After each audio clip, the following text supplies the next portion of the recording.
Welcome to By the Books, the podcast helping business owners navigate the complex world of business, tax, and bookkeeping. Now, to the owner and president of Kline, Lindsay Kline. Hello, everyone. Thanks for joining us today. This is Lindsay Kline with Kline, honest, accurate bookkeeping performed on time, and your host of By the Books. I have with me today Jennifer Perez, who is a certified profit first professional, and she helps small businesses maximize profits. Thank you so much for joining me today. Thanks for having me. You and I we've been in each other's networks for a while now, and I can't speak for you, but for me, you are one of my go-to people.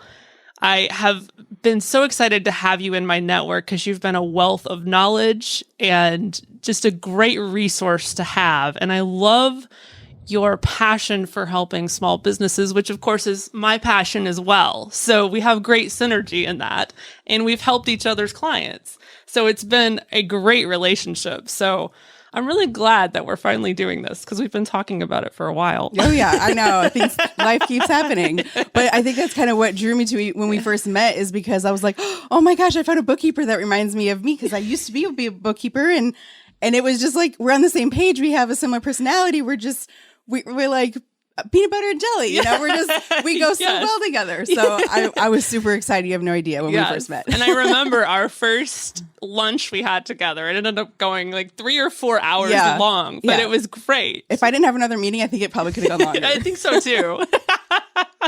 So I had never heard of Profit First before I met you. But apparently I found out after meeting you, this is a whole thing. Like, It's big. This is a whole movement. Oh, yeah.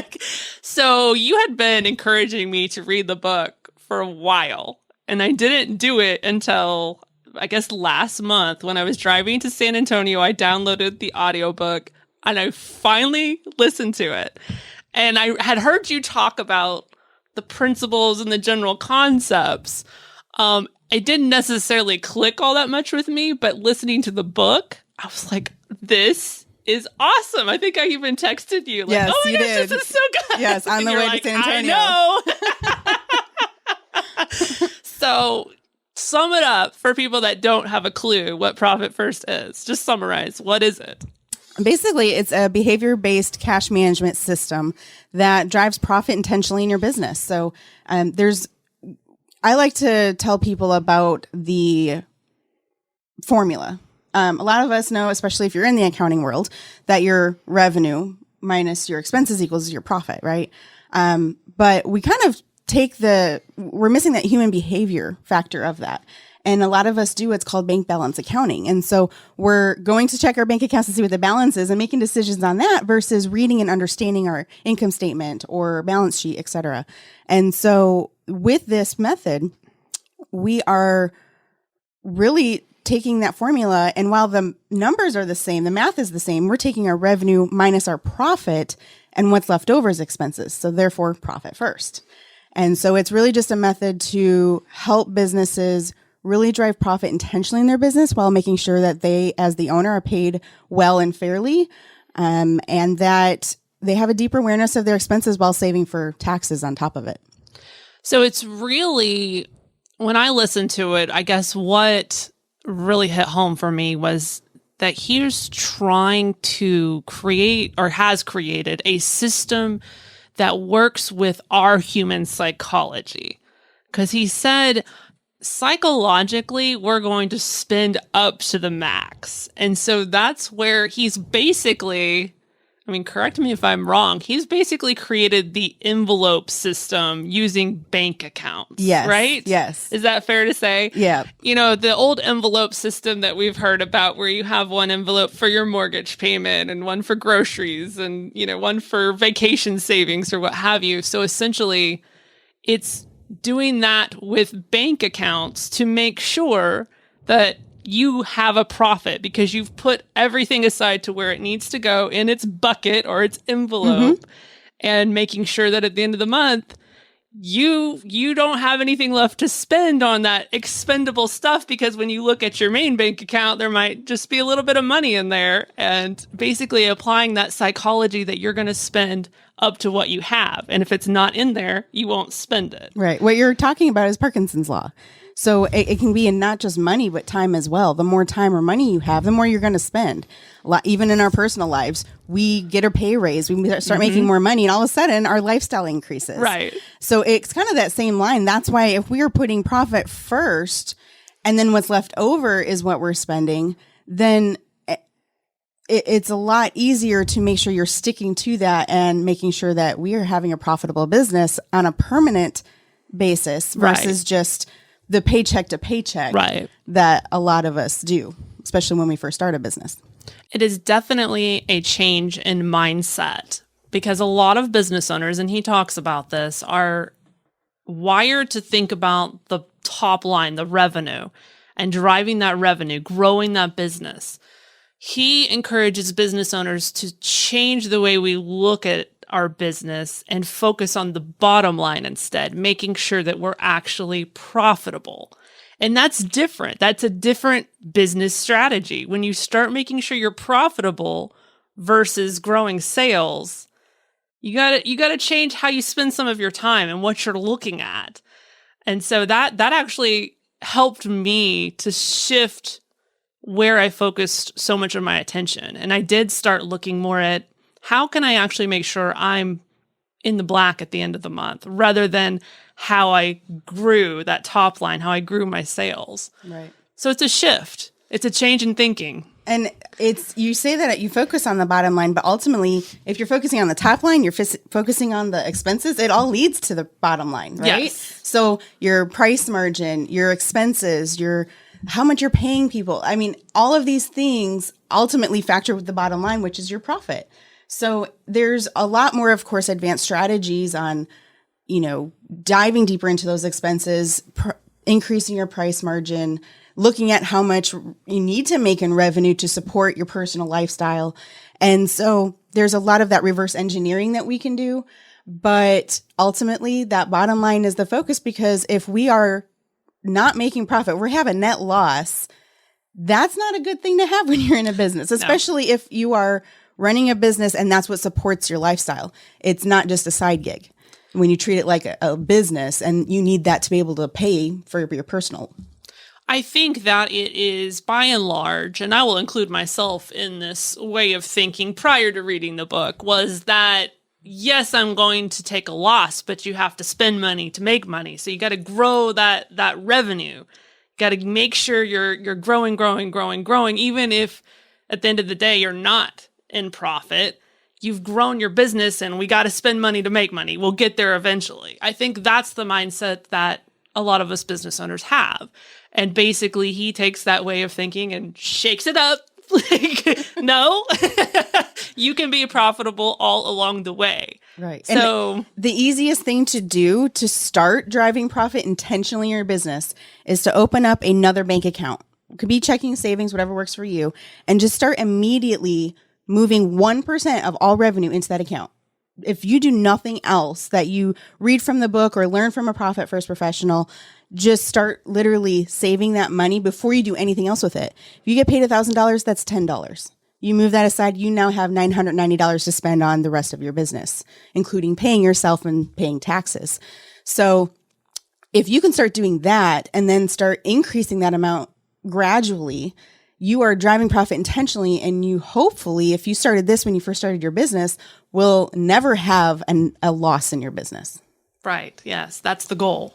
Absolutely. So I will tell you, when you first told me this idea about the bank accounts, and essentially, as we talked about earlier, being the envelope system. Okay, so as a bookkeeper, I was thinking, what a nightmare to do the bookkeeping for all of these bank accounts. I did not get it. And he talks about in the book how most bookkeepers and accountants don't get it, which is why he started the Profit First Professionals, of course, so that people that went through his program and buy into the concept can help people. But when I listened to the book, it definitely made a lot more sense, especially when he was talking about how it all goes back to the psychology and how it even helps psychologically knowing that your taxes are already covered because you've already put into your tax bank account everything you need to cover your taxes at the end of the year, or whatever expense it might be, payroll, insert any business expense here. You've put aside that money into that account it was designated for, and you don't even have to worry about it. It's already there. Right. And so not only is there's the psychology of, well, I can't afford that because that money's not in my operating account, but there's the psychology of knowing it's covered, like that sense of just serenity regarding that expense that you used to have anxiety about. No, you no longer have to. Yep. So it definitely made a lot more sense to me once I went through the book. And honestly, as a bookkeeper, all it is transfers. It's one more transaction, but if most people, you can set up a bank rule and that every time that transaction comes through, if you're syncing your bank accounts with your accounting software, you just have that bank rule that, okay, anytime it's transferred from your income account to your profit account, you already know what it's doing. So at the beginning, there might be that initial setup, but really that's the only difference in when it comes to bookkeeping and doing all of that. So there might be some out there that pay per bank account. Well, really, the only bank accounts you're truly using on a frequent basis that have those transactions is your income. And that, of course, depends on how often you're receiving income, and your operating expense account, because that's what your debit card's attached to. That's where you're spending all your expenses. Right. But obviously, you can all have more bank accounts. In fact, one of my Profit First mentors said, when in doubt, open an account. And so, payroll, sometimes people open another one just for payroll to make sure that's being taken care of. Sales tax, have another account for sales tax, making sure that's unfortunately not your money. That's the state's money. You want to make sure that that's taken care of. So their profit account, your tax account, you're really only taking a look at those every quarter and making those transactions. So there's not much with those. It's really that income and operating expense account that the bookkeeper is going to have more of that work to work on. So I was glad that I had this foundation, because last month I got a new client, service industry client, and I noticed he had a lot of bank accounts. And so I asked him, as soon as I saw that, I said, "Oh, you must be doing Profit First." And he said, "Yeah." Nice. And his wife had no idea what he was talking about. She's like, "What? What are you talking about?" He's like, "It's that book I've been reading." Yeah. And so I felt really like I felt a little bit proud. I was sitting up a little bit more in my chair. I was like, I knew what you were doing. Yep. So I'm sure he was relieved to know that I got it, because had I seen that several months ago prior to knowing you, I probably would have just looked at that as a burden, like, oh my goodness, we're going to have all this extra paperwork because we save all the statements. We have to reconcile all the statements every month. So if I had seen that last year, I wouldn't have got it. I would have been like, what is this guy doing? Right. So I understand now why in his book, is it Mike? Is that the Yes. author? Mike Michalowicz. Okay. I'm glad you can pronounce the name, because I'm not even going to attempt. But I now understand why he emphasizes so much making sure you have a bookkeeper and a tax preparer that understand what you're trying to do and why you're doing it. Right. And when I say the different transactions, why that comes up is because you're making allocations on a consistent basis. You want to find what rhythm works for you in your business. We call it the 10-25 rule, because on the 10th and 25th of the month, you will make these allocations based on whatever your current allocation percentages are. There's a lot more details that we can go into that, but to save for time, it's a percentage based on how you've been doing with a goal in mind to reach your target of what those are. So, and I would imagine it's different for different industries, different companies, because obviously they have different types of expenses, correct? Yes and no. So it depends more on what their real revenue is, on what the suggested percentages are for the allocations to become a financially healthy and profitable business. So there are some leeways. It's a guideline. And so, yes, that's the target, but sometimes you might have a larger lifestyle too that we need to compensate for. So there's just a lot of different factors in that. And that's why working with a Profit First professional or coach to help you in really personalize and customize what you need for your business is a good thing to have. With this 1025 rule, you're making that twice a month, but sometimes people will have payroll like every other Friday, for example. Well, you need to make sure, I like to try to stay consistent with it. So maybe because you're running payroll on Wednesday to pay on Friday, maybe that Monday through Wednesday, you pick that day of the week. So every other Wednesday, you're making these allocations and those transfers that you're seeing. So you just have to be consistent with it and stick with it. And if needed, have someone hold you accountable. That's part of what we do as a coach, and is hold people accountable for what they say they want to do, and really making sure that we are putting together implementing this system so that they are driving profit and ultimately can focus on doing what they love. So before you became a Profit First coach, you were doing the system yourself, correct? Yes. Oh, absolutely. I don't like to offer things to people if I don't even know what they are, how it works for me. So how many years have you been doing the Profit First system? About 2.5. 2.5 years? Yes. So how has it changed the way you do business, and how has it changed your financial situation?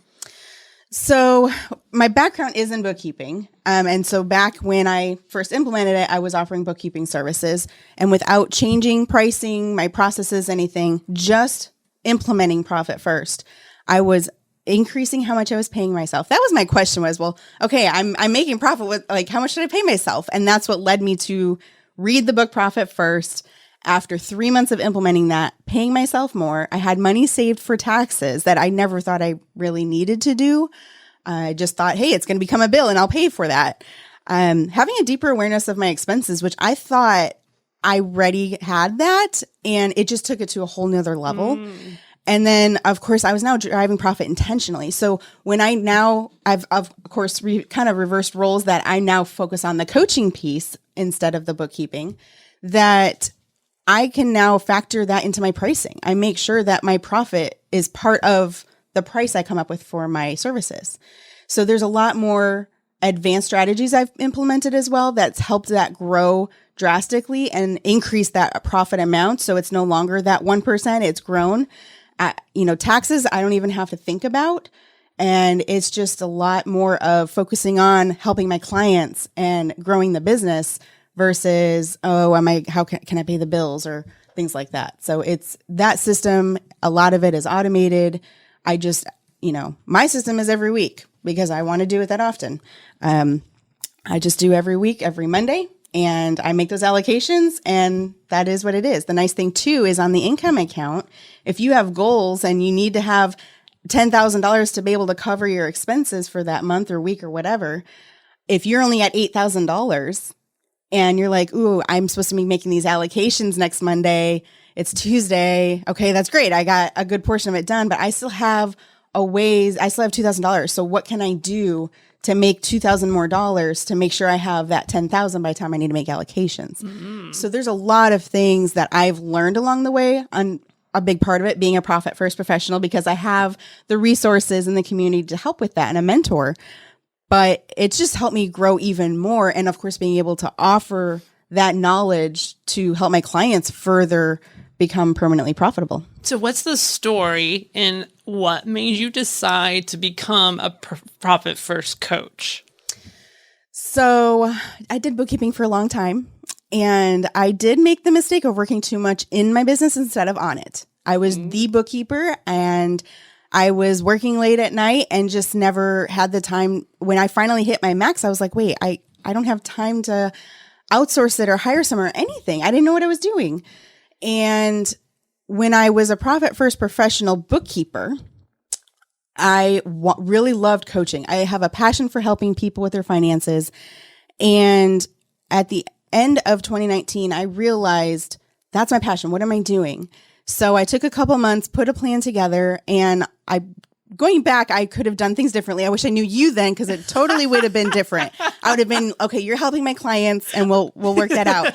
But I actually kind of shut down the bookkeeping side of my business to where I helped them all get transitioned to wherever they were going and just focused on the coaching side, because that's where my passion is. And I have that knowledge and experience as a bookkeeper to be able to help them even further, because I do understand the financial statements. I do understand if I look at their books, maybe some errors or things or, et cetera, but that's helped me even further help my clients. And I mean, I'm getting goosebumps. You can't see, but I'm getting goosebumps right now just because I love really helping people with their finances. So I did an episode recently where I talked to small business owners about what to do if they can't afford a bookkeeper. Like, what are some just practical tips they can do? And one of the big things that I know you will relate to, because you preach this too, is keeping your personal and business finances completely separate. Absolutely. So I had just a few tips in there. If you can't afford a bookkeeper yet, here are some things you can do to really help your situation out considerably. Is there some things on the coaching profit first side for somebody that's not quite in the position to be able to afford a coach yet? Just some practical things they could start doing now that could help get them going. Yeah, absolutely. So like you mentioned, if you are commingling your bank accounts, step one, separate them. Please. And not just for the bookkeeper, for your tax professional, for you. If this is a business and not a hobby, you want to know you want to understand your numbers. You want to know how you're doing in business. So there's many reasons why you want them separate. But once you have them separate, then do what I said earlier and open up that second bank account. And here's a good thing. You can do this in your personal finances too, and start as a savings and using that for whatever your savings goals are, your investing, et cetera. That's of course a whole nother conversation. But in business, if you open up that second account and you're like, okay, this is cool, I can get it, then open up another one. Or if you're like me and wanted to go all in, go to your bank and open up you probably already have one. So open up 4 more bank accounts. Now, usually the one you already have, you probably have auto pays attached to, et cetera. So sometimes it's easier to just keep that as your operating expense account. So open up the other 4, your income, profit, tax, and income, profit, tax, and owner's pay. How could I forget that? So, and just start implementing. Read the book. The book gives you a lot of information that will help you kind of get things started. And then if you can get into that, that'll honestly help you a long way. The other thing is I'm offering monthly free trainings on Profit First. So if you have questions, or if you are hesitant about, okay, what bank do I go to? Because a lot of times banks will have fees and whatnot. I was going to say, you have to find a bank that doesn't charge you a fortune to open multiple bank accounts. Right. Have you found that to be difficult? No, because I have the resources I have a list of banks in all areas of the world, honestly, that are Profit First friendly banks that don't charge fees. And a lot of times it might be, they're not charging a fee because in your profit account, for example, you're not going to have more than 50 transactions in a month. That qualifies for that free checking account. Right. Okay. So sometimes it's like that, and sometimes it's just free checking. And then that second step, once you can get that in, is go to a secondary bank to have your profit hold account and your tax hold account. And honestly, that's where when you make your allocations, anything that goes into your profit and tax, you go there because it's out of sight, out of mind. You remove that temptation. You're not thinking about it, so that every quarter when you go to make your profit distributions and make your quarterly tax payments, now you go there and make that happen. But that gets it, again, we're starting to get more into the advanced strategies, but that's all in the book, to be honest. So get the book, read the book. It's on Amazon. It's all over. Or do as I did and download the audio. The audio. Yep, absolutely. When I read the book, I happened to be on a road trip, and I think I rented it from the library even. And I read the book in 2 days, and I'm not a very fast reader, but I was just so intrigued and excited about this that I started implementing it immediately. Obviously, I had to wait till I got back home for my trip to go to the bank, but that is get to the bank and make it happen. And if you start doing that, you start building that habit. And I think that'll help you along the way until you are ready to have a coach and have that conversation for more advanced strategies. Well, and I think the book is partly so good because he relates, because he's been there. He has been the business owner that is working himself to death and at the end of the day, not paying himself. Yep. And so he relates to being in that position and realizing there's got to be a better way. And so I think a lot of business owners can relate to that. Here I'm working harder than I've ever worked in my life, way harder than I did as an employee, and I have nothing to show for it.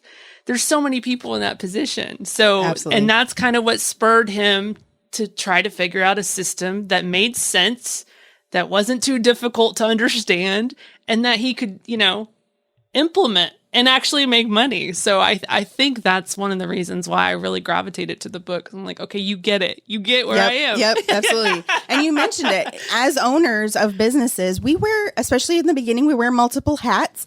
We have a lot to do until we reach to that point where it's running on itself without us. We deserve to get paid. And even at that point, you did all that work. You deserve to get paid and get paid well. So why not start putting these systems in place now that maybe you can't get paid what you'd love to get paid, but you're at least on the path to making that happen and being intentional about it. So when we're making those allocations, your profit account, your tax account, and owner's pay are all to help benefit you as the owner. And the rest is the operating expense. That's actually the last thing that should be allocated. After you profit first, pay yourself first, save for taxes because we know Uncle Sam's coming, whether we like it or not. And then what's left over is that operating expense to run the business. And yes, you might be like, well, I can invest in this and it can help grow my business. That's great. But is that really, there is a time for investing, but do you want to go into debt versus making sure that you're always being profitable and paying yourself? We're in business to make money.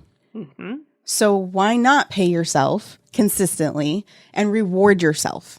One of my favorite things, honestly, about Profit First is when we have to make our profit distributions on a quarterly basis.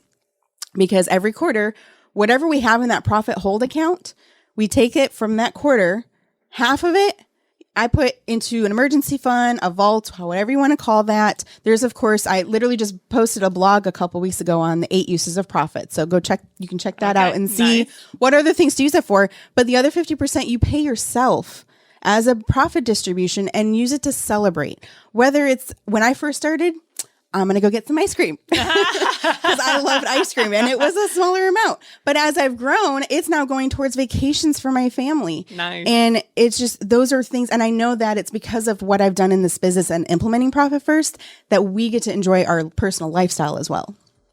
That's good. I like that. So now you mentioned earlier the 5 different accounts. yes.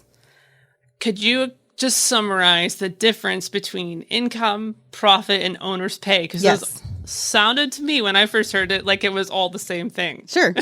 So your income account is all income revenue that's coming into your business. If you're getting paid, whether it's from the sale of your services or products, from affiliates, from cashback rewards on your credit cards, whatever income is coming into your business goes into that account.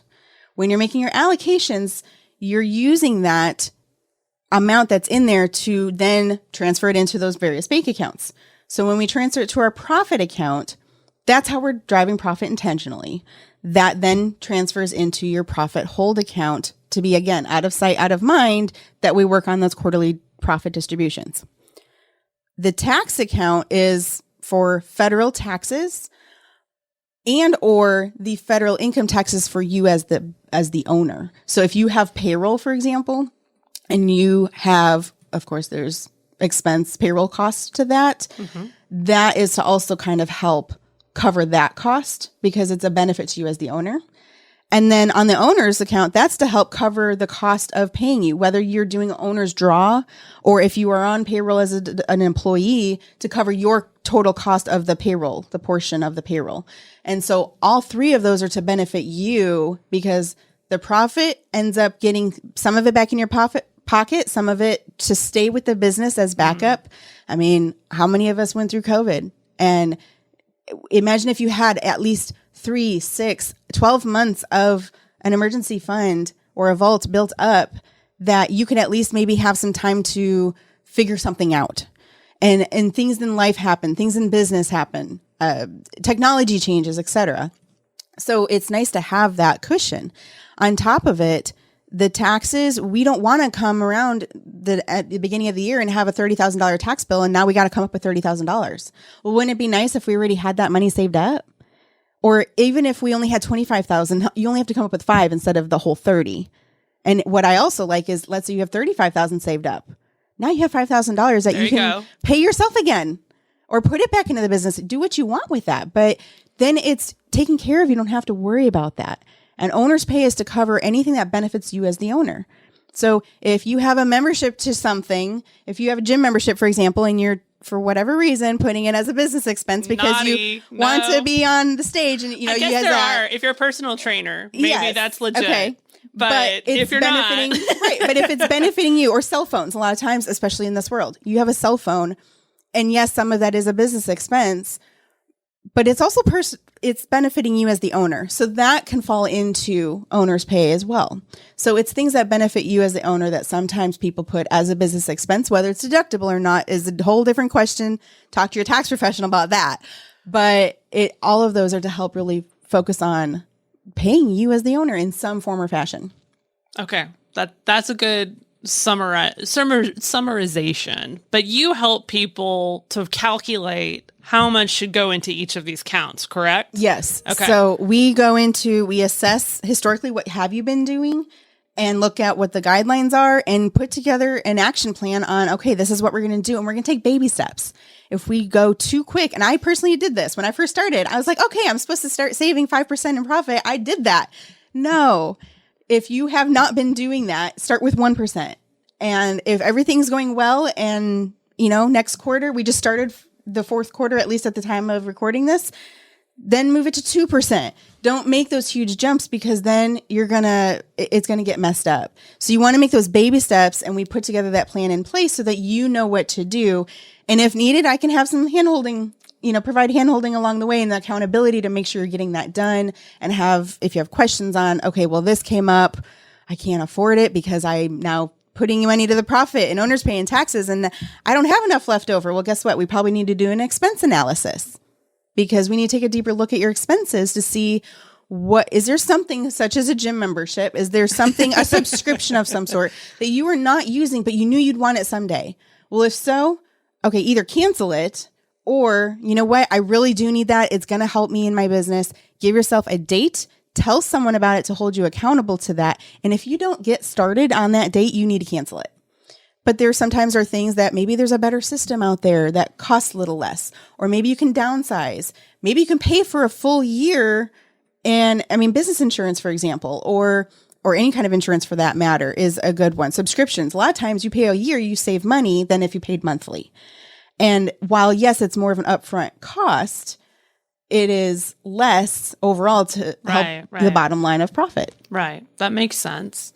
One thing that he talks about is office space, and a lot of people are going remote now. Mm-hmm. So that's even something to look at is, do we really need to have a physical office, or could we all work remotely, work from home, or maybe downsize? Right. Maybe we don't need as much office space. Payroll's another huge one. Uh-huh. And yes. I know you might have to have employees or staff or contractors to run your business, and that's fine, but take a deeper look. Maybe there's someone that can help do multiple things in your business that you didn't have to hire another person for, or you just needed to hire someone that's a $10, $12 an hour versus paying someone that you're paying $25 an hour to do those tasks. So there's a lot of different things that you can look at, not necessarily that you need to fire people. That's up to you, of course, but taking a look at what those payroll expenses are, the benefits that you're offering. If you're offering health insurance, see if you don't already have an agent you're working with, find one that is working well with you and up to date on everything, and just find out what you can do to help save costs in your business. That's good. I like it. If somebody really needs some guidance on this, you're here to help. Yes. How can they find you? So the best thing would be to go to my website, which is jenniferperez.net. Okay. And I am actually offering anyone who is listening to this or watching this, if you go to jenniferperez.net/Kline, I will be offering a free profit maximizer session. Nice. So what it really is just a quick meeting of going over how I mentioned earlier, that assessment of how you've been doing and what to do to reach those target allocations. It's more of a brief snapshot. So I'm not diving into your books. I'm not looking at your income statements. You're just providing those numbers to me, and we can see kind of, okay, this is what's going on. Here's kind of give you some steps to start putting that into place. And I'm offering that to your listeners for free. That's amazing. So I feel so special now. Give that website again. jenniferperez.net /Sakline. And Sakline is Sakline. Okay. And then do you have an email address? People can email you? Jennifer@jenniferperez.net. Nice. That's easy. That's honestly the best way to reach out to me directly. And I mentioned earlier that I'm offering free training. So if you want to get on my newsletter, just send me an email. I always have upcoming events and whatnot posted in there as well. I have a blog that you can check out on my site. There's a lot of free resources on there as well, including the Profit First friendly banks. I was going to say, you are definitely passionate about educating and guiding. And I've seen you in action, so I can speak firsthand about how much you really do believe in what you do. You really want to help. And I love that. So I will definitely speak for Jennifer. Call her if you need help with this, because she's here to help. And I'm sure you work with people too. If, they just need a few, maybe they're not there where they can afford a full blown coach, but I'm sure you can kind of set them on the path until they are at that point. Absolutely. So I've seen you do that too. So I know you're really genuinely there to help. And I'm so glad that we know each other now, and, just glad to have you in my network. Yes, absolutely. So, and like I said at the beginning, I'm so excited I have a bookkeeper that I know in my bookkeeping days, people came to me and they'd gone through 5 bookkeepers, and there was whatever the problem was, the lack of communication, the lack of knowledge in some things in their industry maybe. And so it just felt good to help them back. And so it's so awesome that I'm like, yay, I no longer offer that service. I found someone that can. And it's just really great to know that I now have that resource for my clients to help, and making sure that their books are done accurately, performed on time. That's right. My tagline came from the 3 pain points I heard potential clients tell me constantly. Business owners were always telling me that I either had a bookkeeper that was dishonest. I've heard more stories of bookkeepers that stole from their employer. Accuracy, of course, a huge issue. Probably the most prevalent issue is just a bookkeeper that didn't understand accounting principles or how to book things. And then timeliness. And that's been the 3, if I could boil down the pain points into 3 things, it was that. Yep. So those are the things I try to help with is tackling those 3 pain points. So Oh yeah. And from the referrals I've sent and the clients that have or are working with you, I always hear good things back. So it's good to know. You guys are doing a great job too. Well, thank you. I appreciate that. And I always know that Jennifer can relate whenever I have some pain point in my business. I can use the accounting lingo and you get it. Yep. Absolutely. You won't believe what my employee booked. She's like, are you kidding? That's just basic bookkeeping. Yep. All right. Well, this has been great. I'm so glad we finally made this happen. Yes. So, call Jennifer. She's here to help you. So I can not say enough good things about her. And she's been a great friend, a great colleague, and she's really here to help. So, and if you need bookkeeping services, we are here to help. Lindsay Kline with Sakline, honest, accurate bookkeeping performed on time. You can find us at sakline.com, SAKLINE.com. Phone number is 214-396-5020, and I still don't have the San Antonio number memorized. And you would think I, by now, would just keep it in front of me. It's on our website, though, SAKLINE.com. Thank you so much for joining us, everyone. Have a great week. Buy the Books is presented by Sakline, honest, accurate bookkeeping performed on time. For more information on Sakline services or to get a hold of Lindsay, visit sakline.com or email info@sakline.com. The information provided on this website and podcast does not and is not intended to constitute legal advice. Instead, all information, content, and materials available are for general information purposes only. Information provided by Sakline may not constitute the most up-to-date legal or other information. Listeners should contact their attorney to obtain advice with respect to any particular legal matter and should refrain from acting on the basis of this information without first seeking legal advice from counsel in the relevant jurisdiction. Only your individual attorney can provide assurances that the information contained herein and your interpretation of it is applicable or appropriate to your particular situation.